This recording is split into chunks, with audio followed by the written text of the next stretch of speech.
నమస్తే అండి, welcome to Telugu ప్రభ. ఇప్పుడు మనం మక్కా నుంచి మదీనా యాత్ర వరకు హైదరాబాద్ నుంచి 45 మందికి పైగా యాత్రకు వెళ్ళారు. సో ఆ యాత్రలో ఒక్క కుటుంబం నుంచే అసలు చాలా విషాదకరం ఏంటంటే ఒక్క కుటుంబం నుంచే 18 మంది చనిపోయారు. ఆ కుటుంబీకులు ఇప్పుడు మనతో ఉన్నారు, వారిని అడిగి తెలుసుకుందాం.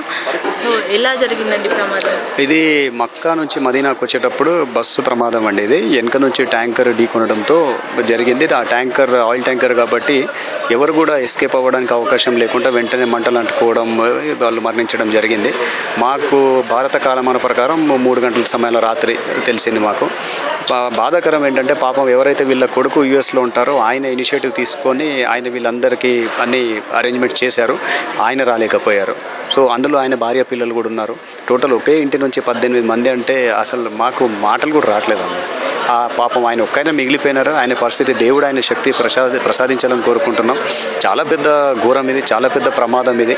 అలాగే ఈవెన్ సౌదీ ప్రభుత్వం కూడా అక్కడ ఆ కింగ్డమ్లో వాళ్ళు కూడా ఒక ప్రపంచ నలుమూలల నుంచి అక్కడ పర్యాటకులు ఉమ్రాకి హజ్కి వస్తారు కాబట్టి ఈ రోడ్డు మీద బస్సులు ఆపడం కానీ అది ఎంతవరకు ఏం జరిగిందన్నది త్వరతమైన విచారణ పూర్తి చేసి అక్కడ ఏం జరుగుతుంది, మళ్ళీ లేకపోతే చనిపోయిన వారికి ఏదైనా ఇన్సూరెన్స్ ఉంటే అది కూడా తొందరగా అందించాలని చెప్పేసి ఇట్లాంటి ఘటనలు జరగకుండా ఇంకా పటిష్టంగా వాళ్ళు రవాణా సౌకర్యాలు కల్పించాలని కోరుకుంటున్నాను. మృతదేహాలను తీసుకొచ్చారండి హైదరాబాద్? మృతదేహాలు తీసుకొచ్చే ఆస్కారం లేదమ్మా. ఎందుకంటే దాదాపుగా పూర్తిగా కాలిపోవడంతో ఇక్కడ నుంచే వీళ్ళ కుటుంబీకులు వెళ్ళడం, అందులో DNA టెస్ట్. ఎంతమందికి అలో చేశారండి? 18 మంది వెళ్ళడానికి అంటున్నారు. ఒక్క చనిపోయిన వారికి 2 చొప్పున అన్నారు ప్రభుత్వము. కాకపోతే వీళ్ళ దగ్గర నుంచి కూడా ఒక 4-5 వెళ్ళారు. రక్త సంబంధికులు వెళ్ళారు, కొద్దిగా దూరం రిలేటివ్స్ కూడా వెళ్ళారు. సో వాళ్ళ రక్త సంబంధికుల DNA కూడా తీసుకోవడం జరిగింది. మాకున్న ఇన్ఫర్మేషన్ ప్రకారంగా రేపు శుక్రవారం కాబట్టి మధ్యాహ్నం ప్రేస్లో ఖననం చేస్తారని. సో అవ్వలేదు, DNA పూర్తయినాయని మాకు ఇన్ఫర్మేషన్ ఉంది. ఏదైనా కూడా చాలా ఘోర ప్రమాదం ఇది.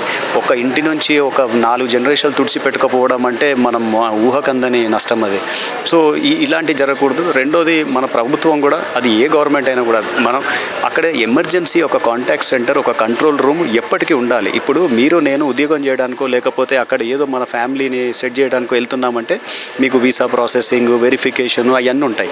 కానీ ఇట్లాంటి క్లిష్ట పరిస్థితుల్లో ఒక కాంటాక్ట్ సెంటర్ ఎప్పటికీ, అంటే పోలీస్ డిపార్ట్మెంట్ కానివ్వండి, ఎక్స్టర్నల్ అఫేర్స్ డిపార్ట్మెంట్ కానివ్వండి, అన్నీ ఒక చోటు సింక్ అయ్యి ఒక గంటలోనే ఫ్యామిలీని పంపించే సౌకర్యం ఉండాలి.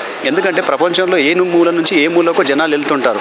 అట్లాంటిది ఈ ప్రమాదం జరిగినప్పుడు మన భారతీయులను వాళ్ళ కుటుంబీకులను ఎలా పంపించాలన్నది అప్పటికప్పుడు ఒక కొత్త రూట్ ఎత్తుకోకుండా ఒక స్టాండర్డ్ ఆపరేషనల్ ప్రొసీజర్ లాగా పెడితే ఒక గంటలో 2 గంటల్లో, ఇప్పుడు దాదాపు రెండు రోజుల సమయం పట్టింది కుటుంబీకులు పంపించడానికి. సో ఈ ప్రాసెస్ని ఇంకా స్పీడప్ చేసి ఫ్యూచర్లో కూడా మన అడ్మినిస్ట్రేషన్ లెవెల్స్ ఇంకా పెంచుకోవాలని నేను గవర్నమెంట్ నుంచి కోరుకుంటున్నాను. ఫ్యామిలీ మొత్తం ఎంతమంది ఉన్నారండి? వీళ్ళు 18 మంది వెళ్ళారు, ఒకరే మిగిలారు యూఎస్లో ఉన్న ఆయన యూఎస్లో ఫ్లైట్స్ డిలే చేయడం, లేకపోతే ఫాగ్, లేకపోతే స్నోఫాల్ చేయబట్టి విమానాలు లేట్గా నడవడం వల్ల ఆయన పాపం సౌదీ వెళ్ళలేకపోయారు, ఇటు భారతదేశం రాలేకపోయారు. ఈ ఘోర రోడ్డు ప్రమాదంలో 45 మంది మృతి చెందగా సో ఒక్కరు మాత్రమే బయటపడ్డారని తెలిసింది. షోయబ్, ఆయన మురాద్ నగర్లో ఉంటారు. ఆయన వెంటనే ఆయన దూకేశారు విపరీతంగా. పాపం ఆయన కూడా గాయపడ్డాడు. He's out of danger now, మాట్లాడుతున్నాడు. సో తాను తిరిగి వచ్చిన తర్వాత అసలు ఎగ్జాక్ట్గా ఎన్ని గంటలకు జరిగింది, ఏం జరిగింది, తను ఎటువంటి విషయాలు వెల్లడించలేదు. ఇప్పుడు హీస్ అండర్ ట్రీట్మెంట్ కాబట్టి ప్రాబబ్లీ సిచ్యువేషన్లో ఉండకపోవచ్చు. బట్ చాలామంది చెప్పారు ఆయన అవుట్ ఆఫ్ డేంజర్, కొద్దిగా మాట్లాడుతున్నాడని. సో దేవుడు ఆయన తొందర ఆరోగ్యం ప్రసాదించాలని, వెంటనే ఆయన కూడా కోలుకోవాలని కోరుకుంటున్నాం. అలాగే యూఎస్లో ఉన్న వీళ్ళ అబ్బాయి ఒకడే మిగిలాడు మొత్తం కుటుంబంలో. ఆయన్ను దేవుడు శక్తి ప్రసాదించాలని. ఎందుకంటే ఇది ఒక అతిపెద్ద ప్రమాదం. ఒక 2 సంవత్సరాల పిల్ల పాప నుంచి 70 ఏళ్ళ వరకు వెళ్ళిపోయారంటే 4 జనరేషన్లు అంటే అసలు ఏం మిగలలేదు. సో ఇలాంటిది ఇంకా ఎప్పుడు జరగదని దేవుణ్ణి కోరుకుంటున్నాం. సో ఇప్పుడు షోయబ్ వాళ్ళ ఫాదర్ మీరు కాదా అండి? ఓకే. మా చెల్లి, అదే ఫ్యామిలీ, మా బాబా 3 పిల్లలు, ఒక కొడుకు, ఆయన 2 కొడుకులు, పిల్లలు, కోడలు, 2 కోడలు మొత్తం చచ్చిపోయినారు. మొత్తం 9 మంది. బాబా మా సాలా ఉన్నాం. మా బాబా అవుతుంది నసీర్ గారు, మా బాబా అవుతుంది. మా బాబా ఫ్యామిలీ మొత్తం 18 మంది, 3 లేడీస్లు, బిడ్డలు 3, ఒక కొడుకు, 2 కోడలు పిల్లలు, మా బిడ్డలు మొత్తం చచ్చిపోయినారు. కనీసం ఆఖరి చూపు కూడా లేదు. సో ఎలా అండి? ఏం లేదు మేడం, చెప్పినాను కదా. పంచాదంగానే ఆయన పెద్ద కొడుకు యూఎస్లో ఉన్నాం, చాలా పరేషాన్ ఉన్నారు ఆయన పంపి మొదలం ఇప్పుడు అంతే. కుటుంబం మొత్తంలో తన పెద్ద కొడుకు మాత్రమే యుఎస్లో ఉన్నారు, తను వెళ్ళలేదు.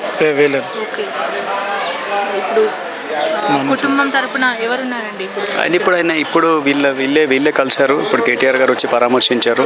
మా పార్టీ తరపున కూడా మేము మాజీ హోంమంత్రి వర్యులు మహమూద్ అలీ గారి తనయుడు ఆజం అలీ గారు కూడా ఇప్పుడు సౌదీలోనే ఉన్నారు.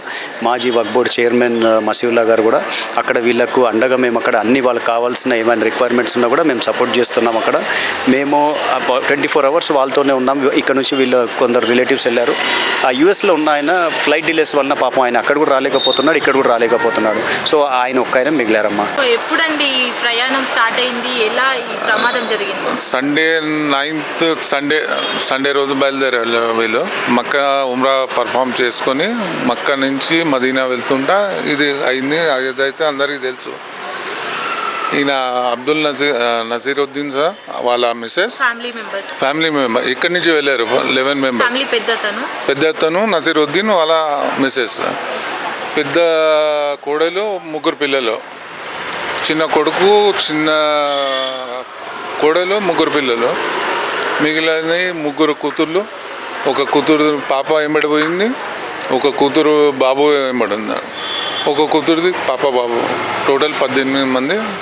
4 తరాల మూడు అంటే ఒక పాప అంటే పెళ్ళికి ఏడికి వచ్చింది. పెళ్ళి ఆమె అయ్యేది అంటే వచ్చిన తర్వాత సెట్ అయ్యింది. అది అయితే 3 తరాలు ఒకసారిలోనే అయిపోయింది. మంచి మనుషులే, చాలా మంచి మనుషులే.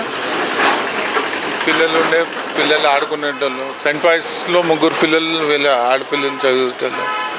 చాలా బాధ వేసింది. ఇక్కడ మా ఇంటి పక్కగానే ఉండే, అయితే వెళ్ళే ముందు కూడా కలిశారు. మన సలావుద్దీన్ అన్న కదా, మా ఫ్రెండ్ లాగానే ఉండే. అయితే వెళ్ళక ముందు కూడా కలిశారు. 18 మెంబర్స్ ఏంటంటే ఒకటేసారి వాళ్ళ రిటైర్మెంట్ అయిపోయిన తర్వాత వాళ్ళ డాడీ ఉమ్రాకి వెళ్ళొద్దాం అనుకున్నారు. దాని తర్వాత ఏమైందంటే ఆ బండి ఢీ కొట్టడం వల్ల అందరు చనిపోయారు.